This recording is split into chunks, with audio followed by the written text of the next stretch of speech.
Je voulais vous parler rapidement de piqué libre, donc comment s'entraîner pour le piqué libre. Donc là c'est mon projet de tapis nomade, donc le voici et je vais peut-être vous montrer plutôt le dos parce qu'on voit bien le piqué libre que j'ai effectué sur le dos, vu que c'est un tissu uni et foncé que mon fil est clair. Donc comment s'entraîner? On prend tout d'abord un papier et un crayon.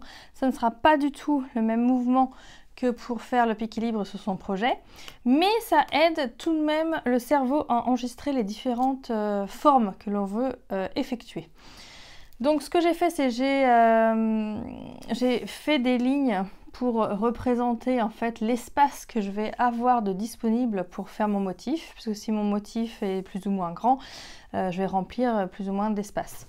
Donc pour m'entraîner vraiment correctement à remplir l'espace de manière efficace, j'ai tracé les mêmes bandes que les bandes de mon projet.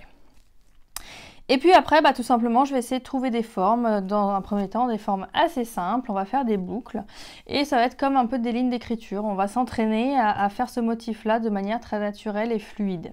Et surtout, à ne pas soulever son crayon. Il faut que ce soit une ligne continue. Donc je vais par exemple commencer par des L. Donc ça va vraiment vous faire penser à des lignes d'écriture. Et il faut aussi essayer que le mouvement soit... toujours dans le même comment expliquer, toujours la même vitesse. Je ne vais pas essayer d'aller plus vite dans les boucles et moins vite quand je redescends. On a tendance naturellement à faire ceci, donc il faut vraiment se forcer à avoir toujours la même vitesse parce que ça va être important pour le piqué libre à la machine d'avoir la même vitesse. Donc là j'ai tout simplement fait des boucles. On va faire par exemple celle-ci. Donc là c'est une boucle dans une troisième boucle et on se déplace et on refait des boucles. Voilà, vous voyez que les miennes sont plus ou moins belles, mais je m'entraîne sur du papier en premier lieu avant d'aller sur mon projet. Et quand vous êtes bien à l'aise pour faire un motif, vous pouvez essayer d'aller sur votre machine et de le faire sur votre machine. Donc voilà, il y a énormément de motifs qu'on peut inventer ou qu'on peut tester. C'est pas la peine d'être parfait. Vous voyez là, je fais un peu des zigzags. Moi, ce que j'aime bien dans le piqué libre, c'est vraiment la texture que ça donne au projet. Et voilà, si vous voulez être plus précise, vous pouvez noter par exemple avec un crayon qui s'efface, tous les 2 inches par exemple, et tous les 2 inches je veux 2 formes. Donc ça va vous aider à être plus précise que moi par exemple. Là je ne sais pas du tout, ça a été vraiment de manière organique et naturelle.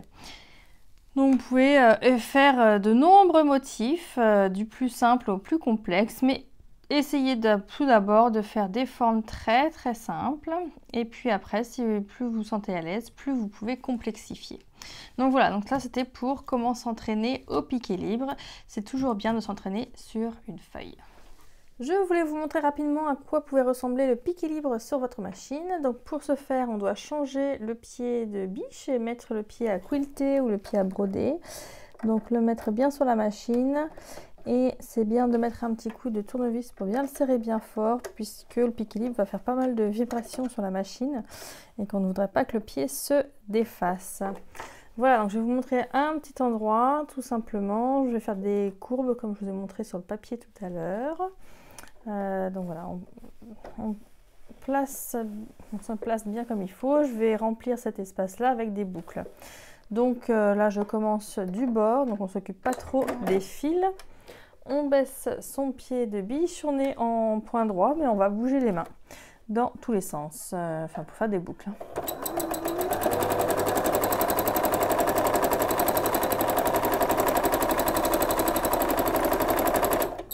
Voilà, c'est bien de déplacer ses mains au fur et à mesure pour être au plus proche du motif.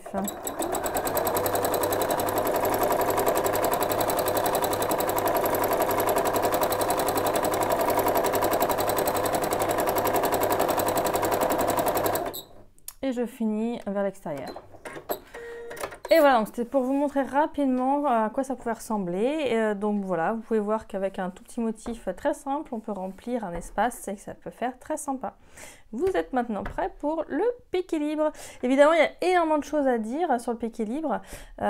C'était juste un petit aperçu. Hein. Est-ce que vous pouvez aller à des cours, vous pouvez lire des ouvrages. Cette vidéo n'est évidemment pas assez. C'était juste pour vous donner un petit aperçu de ce que c'était. Donc voilà, j'espère que vous allez vous lancer quand même.